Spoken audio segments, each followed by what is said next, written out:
G'day everyone, how's it going? It's Jackson. Welcome back to Daily Endeavours for the 7th of November. Just before I get into Endeavours, timecodes in the description, you know how that stuff is. But there's some more stuff in the Seals of Endeavour store, I just want to showcase it. So, limited time stuff hasn't changed, but basically everything else has. So we've got these Celestial crates. So basically, Ethereal Archive and the Celestial Mage, just with gambling. So, yeah. You've got all the Starborn Guardian mounts, which, yeah, it's just like Celestial Mage mounts. Stuff in here, sort of. There's some Zivilai face paintings and chest paintings.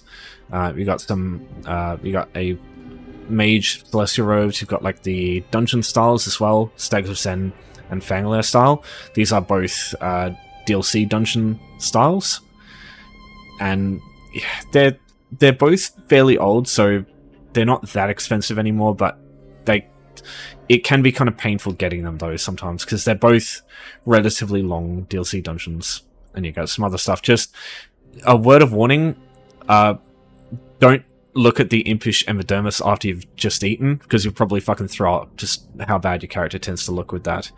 The Elder Dragon Hunter Horse is kind of nice. If you like horses with just like a nice light, like just like standard look with like some barding, it's kind of nice look, I think. Yeah, some other stuff. There's a Mind-Shriven Wolf. There's some like Daedra related like stuff as well. Like you've got the Zivilai paintings, or like body markings and stuff. You got some of you got the Scoria Knight Gladiator stuff, which is like really skimpy, like sort of thought outfit stuff. And then you've also got where is it? There's one last thing.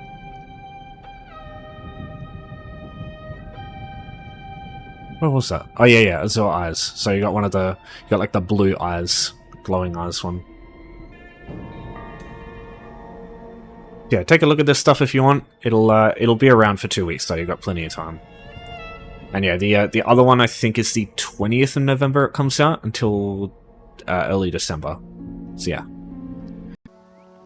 Alright, so let's get into Endeavours now. So this set here, I'll go deconstructing, acquiring a new Mundus stone, and healing with Scribe skills, because you can do this one AFK if you set it up right, and then run around, find some woodworking items to decon, take them to a guildhall, sorry, with Mundus stones, and then just basically do everything there. And that only takes a few minutes essentially. But yeah, it depends on this one here mainly. Killing people is okay. Battleground will be the longest though. It's pretty easy because you don't have to win it, so it's just participate and then that's it. But queuing for a Battleground, it takes a while, and then doing the Battleground takes like 10 or 15 minutes. I guarantee you'll do everything else here before you even get into a Battleground, let alone like doing one. So yeah, that's what I'd recommend. So start with healing with Scribe skills. You want to step this up at least before you look at the other ones. Alright, so the important part with healing with Scribe skills is that it's missing health. So if you just try and heal yourself a bunch of times with the Scribe skill right now, nothing will happen. You have to find some way to remove your health, so I'll go through that as well. Your first skill you want to look at is Wield Soul. You can get Wield Soul very quickly in this game. Basically complete the Wing of the Indrik, which is the second quest in the Scribing quest line. It takes about 30 minutes to get there. Yes, you can do the other endeavors today and it will be quicker, but you take 30 minutes to do this one day, and then for the rest of the times this endeavor comes up, it will take you just a few minutes, and basically as soon as you log in you can do it. So you need healing, which comes from Wing of the Indrik. You need Sage's Remedy, which comes from Wing of the Indrik. And then you can use Resolve if that's all you got. But if you can get access to Vitality, this one here, that's the best option because it increases your healing received. So that just increases the effectiveness of Healing Soul in this case. But if you don't have any options, just go Resolve instead. So that's the one I would use for Healing Soul. The other option is Banner Bearer. The reason I suggest Banner Bearer is if you have not multi-target. It's either Immobilize or Restore Resources is probably second best. Everything else is kind of just whatever. If you got them, just go that. Yeah, Immobilize. This takes health away. So this is actually a way to remove your own health to do this endeavor. And then Sage's Remedy heals you. So what you can do is have Sage's Remedy and Immobilize on, and set that up.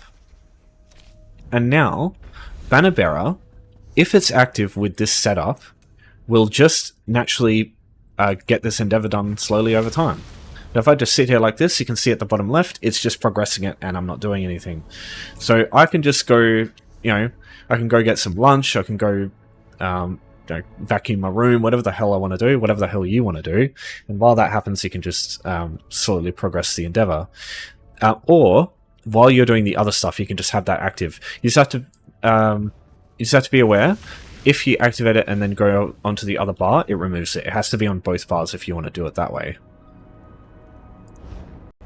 So if you don't have Binding Banner, if you just have Healing Soul, you need something that takes away health. So there's a couple of things you can use. The best option is going to be a Nightblade with Siphoning. The reason for this is if you have a Nightblade with the Siphoning skill line leveled up to the point in which you've got Siphoning strikes, this converts health into magic and stamina. It's the best option you've got. If you don't have this though, you can also use the Undaunted skill Blood Altar. This is like your second best bet. So what you can do here is either Siphoning attacks or Blood Altar. You use that with Healing Soul. So I'll just chuck this here, and then Undaunted Blood Altar. Just put that down, and so that takes away your health, and then Healing Soul gives you your health back. So that's just an active way to do it. And Healing Soul will, if it's got Sage's Remedy, it'll just heal you a little bit over time. Now, another thing that you can use is Blood Frenzy. If you're a vampire, you get this at level 2, so it's very easy to reach once you get Vampirism. And you also can use Vampirism today for the killing 4 people endeavor. So yeah, there's a couple of good things about Vampirism. I will show you at the end of the video how to get Vampirism if you want this. It just, yeah, you have to go to a certain location and someone has to bite you that's already a vampire, but I'll go through that. So yeah, it just takes away health and gives you weapon and spell damage, which actually increases your healing done. So this is just a good thing to have anyway for this. Just Vampirism reduces your health recovery, which is probably a good thing today because health recovery will invalidate, like any health recovery you get, healing your health back is just going to get in the way of this. So I guess that's even better if you can do that. But yeah, so best option is going to be Immobilize on Bannerbearer. You must get Immobilize. Unfortunately, the only way to get that is through the Mages Guild dailies. So you will have to do that a couple of days if you don't have it yet. But otherwise, just use Magical Soul with one of these skills here. The reason Siphoning Attacks is better than Blood Altar is because Siphoning Attacks gives you stamina and magicka back, whereas Blood Altar it doesn't. So you will have sustain issues if you just spam this too many times, but it just means it's a bit slower, that's all. Okay. Deconstructing woodworking items. Now, the quickest way to do this is to just go to a woodworking station, craft 8 wood items, and just deconstruct them if you don't have any to deconstruct. But there is a better way, I think. Don't craft your own items and use your own resources, just borrow them from other places and use those. So one of the locations I'll suggest for you is Imperial City. The reason for this is Imperial City has a shit ton of woodworking items just on racks all around the place, regardless of which one you go to, because there's different faction versions, but they're all the same. They have bows, staves, and shields all over this place. They can just pick up. You don't get a bounty for it, so it's just really easy to do. So if I look at the ordinary one here, over here, you'll see there's a staff here. We'll just grab that. There's a bow. There's usually another bow there most of the time. We've got a staff there. If we go into this room, over here, there's a shield on the floor. Let's grab that. Now, while you're doing this, you can also just activate Immobilize Bannerbearer. Just be aware that in Cyrodiil, your healing is halved. So yeah, it'll be much slower here. That's the only advantage of the other option here. But yeah, they're both fine. So here you see some shields on this on these benches, so I'll just grab some of them. But you can also get some staves here. You can get some bows here on these racks here. There's some bows on the counter here. So yeah, you can see a lot of woodworking items here that you can just grab and do this endeavor with. Now the woodworking station is right here, but I'll also just cover the I'll cover the deconstruction part just at the when I get to the other option, because again, you can do this at the same time you do your Mundus Stone Boon. So here's the exit. So just look for that tunnel with the little circle icon on the map with the door.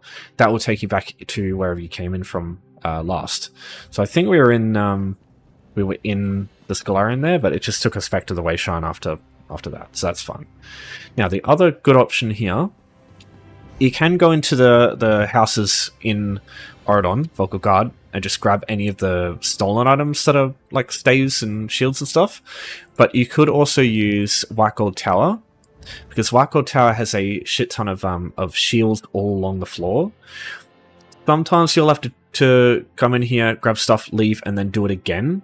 But usually you'll be able to find enough stuff in here from a single go. So what you're looking for here, again, just activate Banner Bearer while you're doing this to get your healing done.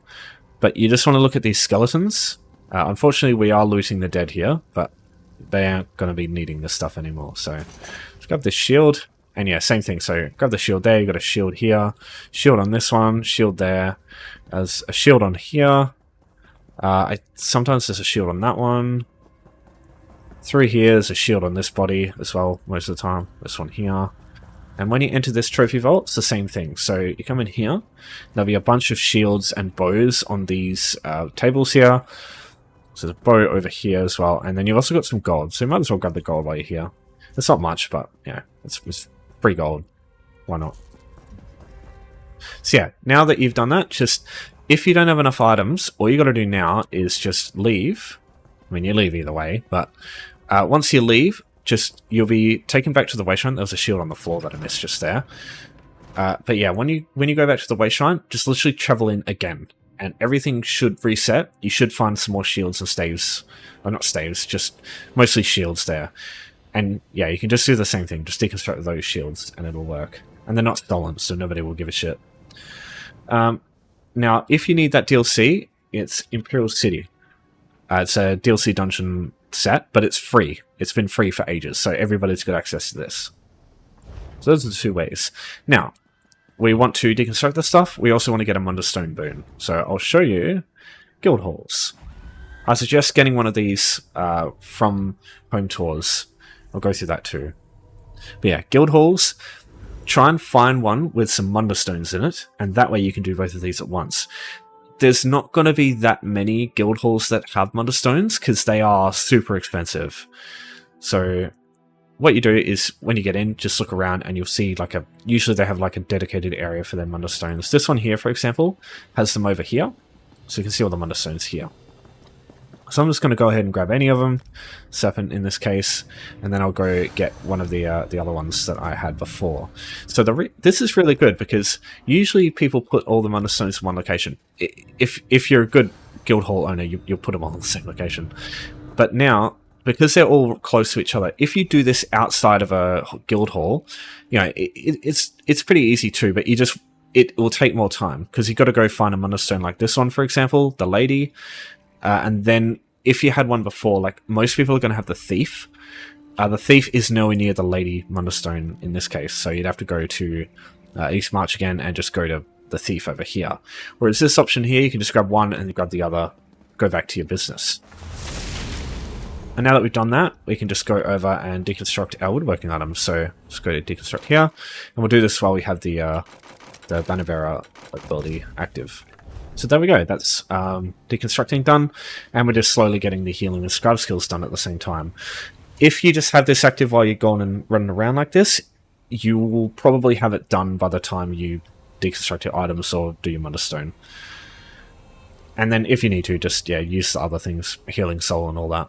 Yeah, you can see this triple, this 3 options here is just really good. It's really good daily. So yeah, the easiest Mundus Stones to get, if you don't want to go to a guild hall, the easiest one to reach from the get-go, assuming you don't have any Wayshrines unlocked, Vulkhel Guard Wayshrine, just go northwest, you'll get to the lady. You can also do the same thing in Glenumbra, it's right here, but you have to leave the town and come up here. I find this one's a little bit slower than the one in Auradon, but it's not really that important. This one here in Stonefall is not really that great. And yeah, if you want the quickest one from a Wayshrine, Alaka Desert Ritual option, right next to the Wayshrine right here. Also pretty easy to get to with home tours if you just take it here. I've got a video in the description that explains home tours, how it works. You can just use it to teleport around, really good. Yeah, you can just use this, got the water here, especially now that you can just hop on your mount. and just come up here, get this way shine, and you've got easy access to the ritual from that point. And yeah, like I said, East March, Thief is probably the closest one to a way shine. Again, home tours use Frostwalk Chasm.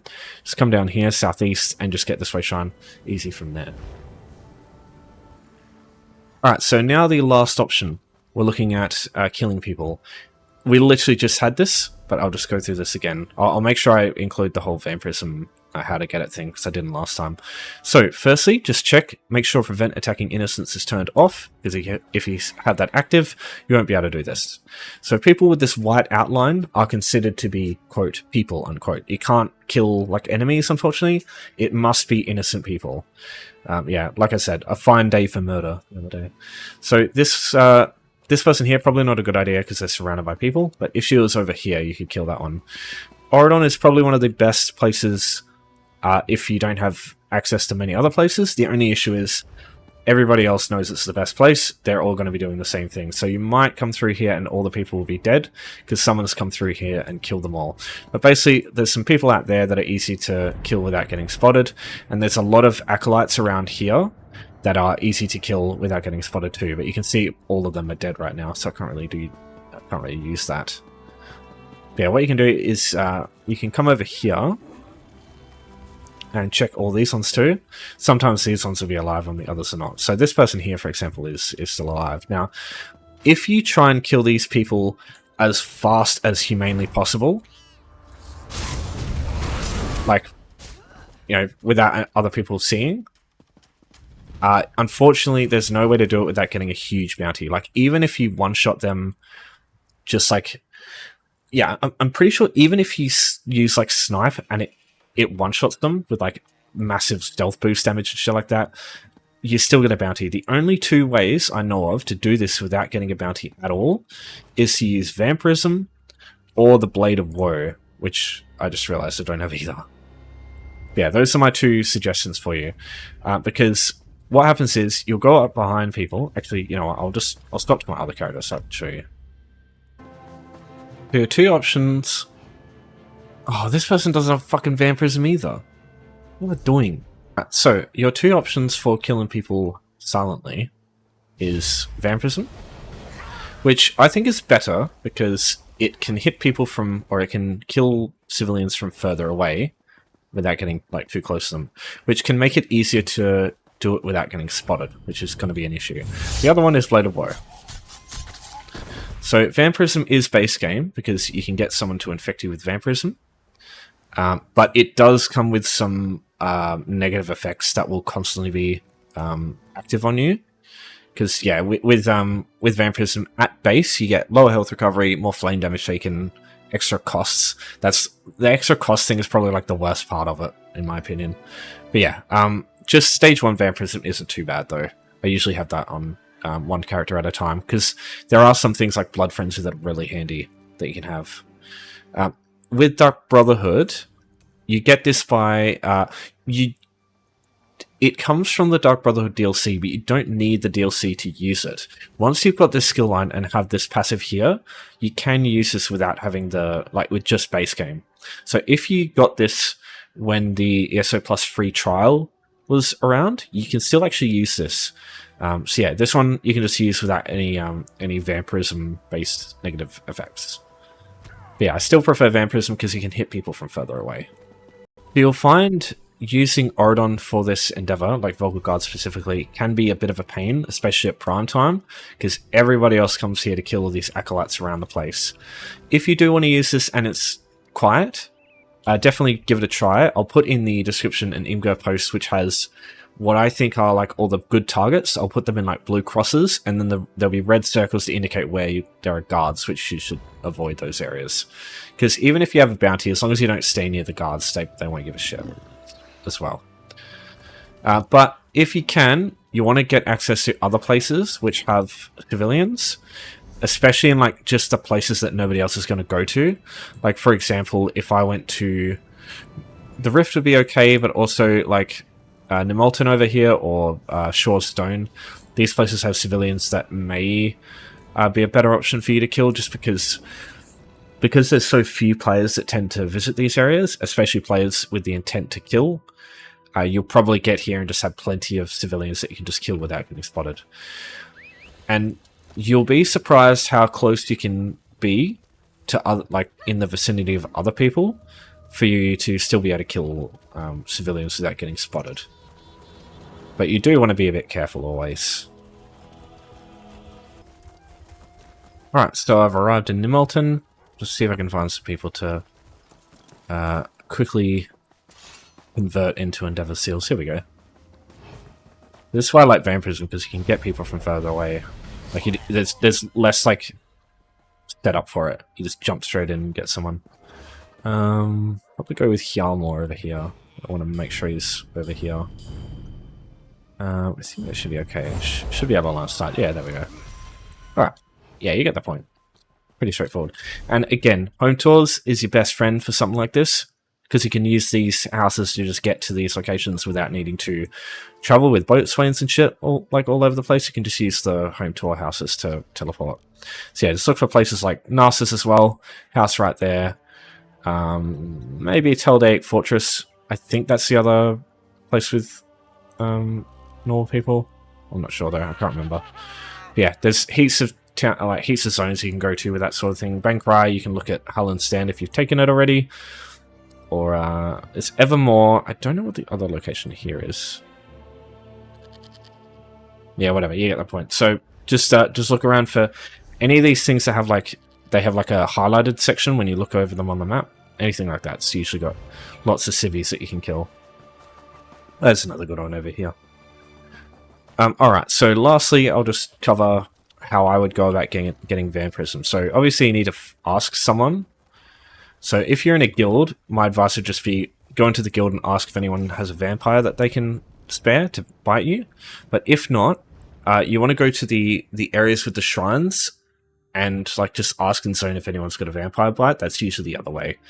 That, or maybe you can try the social media things. I think there's a ESO Reddit called r/bite me, and that you can just like ask people if they can give you a bite. Maybe that'll work, but I don't know how active it is anymore. Now, as far as which shrine to use, this is my personal favorite in Bankrai. I don't like the other two because they have enemies in the way. While you're riding there, you can get like the enemies get aggro to you and just fucking get in the way while you're trying to run through. Whereas this one here, there's nothing in the way, and the way shrine is like so close. And you've also got like it's easy to get here via boat swings because you just go straight from Glenumbra here, and it's just it's right around the corner. So yeah, right here, this one in Bankrai. So yeah, maybe check if anyone's here and ask them if they have a bite for you. If not, just ask in zone over here, or just see if there's a guild, or like maybe check if there's like a Vampirism guild that you can join, because there are those out there. I'm pretty sure. So if you want to try the other shrines, the one for Ebonheart Pact is over here-ish for in the Rift. This one, enter the zone and you'll get this way shrine, and then use that way shrine to travel there. It's probably the quickest way that I would do it. And then in Reaper's March, I believe it's over... God, I can't even remember where it is. I never use it because it's so...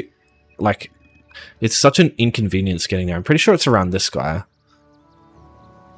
Yeah, I'm pretty sure that's where it is. But like, there's like skeevers all over the place, and you aggro them when you're going through. I never liked this one. Yeah, just use Bankrai, I reckon. It's so much more convenient. Alright, that'll do. I'll leave it there. If anyone has any questions, just let me know. Oh wow, my character's looking a bit vampire-y. Yeah, so the Golden Vendor will be up tomorrow. I'll make sure I go through that in tomorrow's video. So, yeah. That's it for now, though. Take care, everyone. Thanks for watching. I'll see you next time. Have a good one.